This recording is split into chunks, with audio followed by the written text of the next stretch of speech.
এবছরের সরস্বতী পুজো পড়েছে 23শে জানুয়ারি। আজকের এই দিনটা নেতাজি সুভাষচন্দ্রের জন্মদিন, প্লাস তার সাথে বীণা পাণির আরাধনা। তো বিদ্যা যেরকম বিনয় প্রদান করে, সেরকম বিদ্যা কিন্তু বীরত্বও প্রদান করে, আমার এটাই মনে হয়েছে। তো সরস্বতী পুজো আমার কাছে ভীষণ প্রিয়। আমার বাড়িতে অনেক রকমের পুজো হয়, কিন্তু কেন জানি না সরস্বতী পুজোটা নিয়ে আমার মাথা ঘামানোটা একটু বেশি হয়। আমি 1 মাস আগের থেকে ভাবি ঠাকুরটা কেমন হবে, কী শাড়ি পরাবো, কীরমভাবে সাজাবো। সত্যিই তাই, এই পুজোর কয়েকটা দিন আগে অবধি আমি ভীষণ ব্যস্ত থাকি।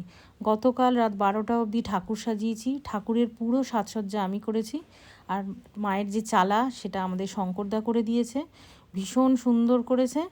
আর আমি সকালবেলা ঘুম থেকে উঠে তাড়াতাড়ি করে রান্না চাপিয়ে দিয়েছি। বাড়িতে আমার বাপের বাড়ির লোকজন, শ্বশুরবাড়ির লোকজন আসবে, তারা খাবে। গাছের ফুল তুলে শঙ্করদা কী সুন্দর চন্দ্রমুখীর মালা বানিয়ে দিয়েছে। আর মায়ের সাজটা দেখুন একবার, আমার তো চোখ জুড়িয়ে যাচ্ছে। আপনারা বলবেন আপনাদের কেমন লেগেছে। এদিকে আমার ছোট ননদ পুরো টোটাল পুজোর কাজটা করেছে। আমাদের আশেপাশের বেশ কয়েকজন এখানে আসে পুজো দিতে, অঞ্জলি দিতে, তারাও আমাদের সাথে একই সাথে আনন্দ করে, আমরা একই সাথে সময় কাটাই। সরস্বতী পুজোটা আমার কাছে ভীষণ সুন্দর। তার মধ্যে এই যে হলুদ রং, ছোটোবেলার থেকে এই রঙটা আমার কাছে ভীষণ প্রিয়। আমি আজও সরস্বতী পুজোর দিন কিন্তু এখনও হলুদ রঙের কিছু না কিছু আমি পরি। তো এই হলেন আমাদের ঠাকুরমশাই, ইনি সব পুজো আমাদের করেন। মায়ের আরতি হচ্ছে, এদিকে পুজো শেষ হলেও সবাইকে প্রসাদ দিতে না দিতেই দেখলাম আমাদের পিহু এসে ঢুকেছে।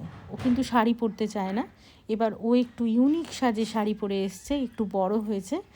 এত মিষ্টি লাগছে দেখতে, বলার মতো নয়। দুপুরবেলা খাওয়া দাওয়া স্টার্ট। আমাদের হয়েছে খিচুড়ি, বেগুনি, বাঁধাকপি, চাটনি, পায়েস।